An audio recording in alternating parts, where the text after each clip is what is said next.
నిన్నటి రోజు రాజస్థాన్లోని జైపూర్లో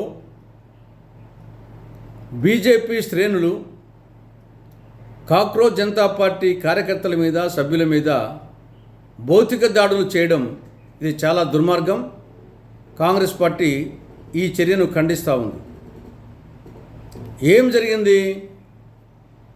స్కూల్ టీక్ కరో అనే ఒక కార్యక్రమంలో భాగంగా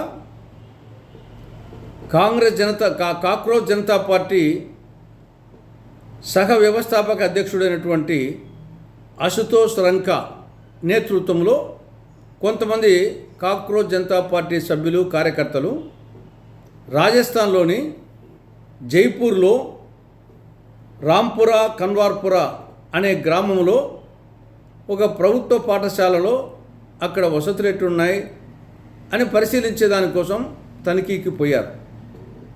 అక్కడ ఏం జరిగింది? స్థానిక బీజేపీ నాయకులు అక్కడ స్థానిక ప్రజలతో కలిసి వాళ్ళ మీద భౌతిక దాడులు చేసి స్కూల్ను తనిఖీ చేయకుండా చేశారు. వాళ్ళ చొక్కాలు చింపారు, వాహనాలు ధ్వంసం చేశారు, మొబైల్ ఫోన్స్ ధ్వంసం చేశారు, మహిళా కార్యకర్తల మీద బురద జల్లారు, అసభ్య పద్యాలంతో దూషించారు. ఒకతనికి చేయి కూడా ఇరిగిపోయింది. ఇక్కడ ఏమిటి అమానుషం? ఏమిటి దుర్మార్గం?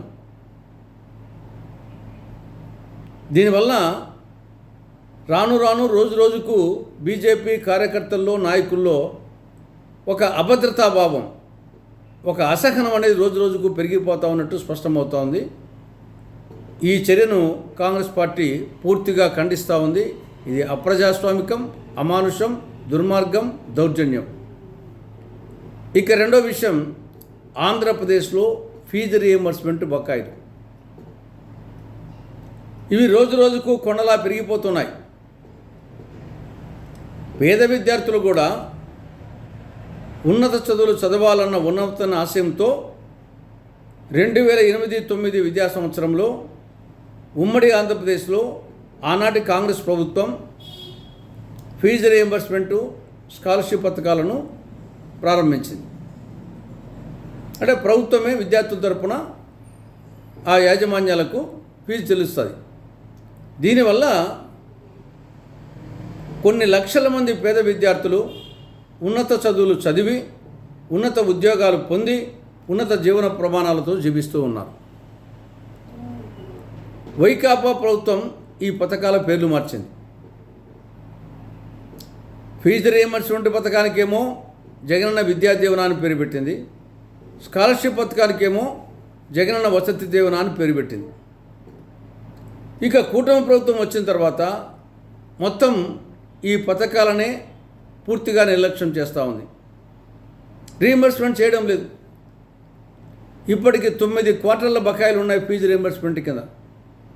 ఒక్కొక్క క్వార్టర్కు 700 కోట్లు, 9 క్వార్టర్లకు 6,300 కోట్ల రూపాయలు ఈ యొక్క ఫీజు రీయింబర్స్మెంట్ పథకం కింద పెండింగ్ బకాయిలు ఉన్నాయి.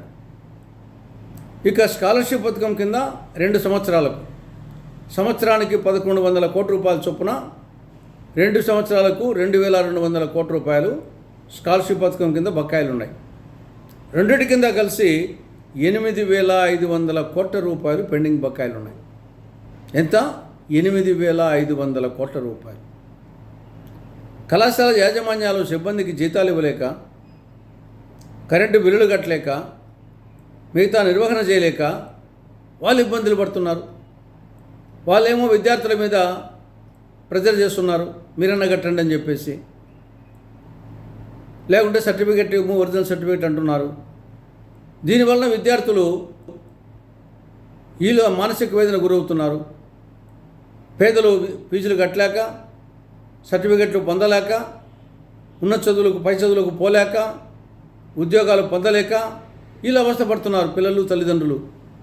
కానీ ఇప్పటికే చాలా ఆలస్యమైంది. ఇంకా ఏమాత్రం ఆలస్యం చేయకుండా ఉన్నత విద్య ఉసురు తీయకుండా ఉండాలి అంటే వెంటనే చంద్రబాబు గారి నేతృత్వంలోని కూటమి ప్రభుత్వం ఈ ఫీజు రీయింబర్స్మెంట్ కింద, స్కాలర్షిప్ పథకాల కింద ఉన్న పెండింగ్ బకాయిల అమౌంట్ను 8,500 కోట్ల రూపాయలను వెంటనే చెల్లించాలని కాంగ్రెస్ పార్టీ డిమాండ్ చేస్తూ ఉంది.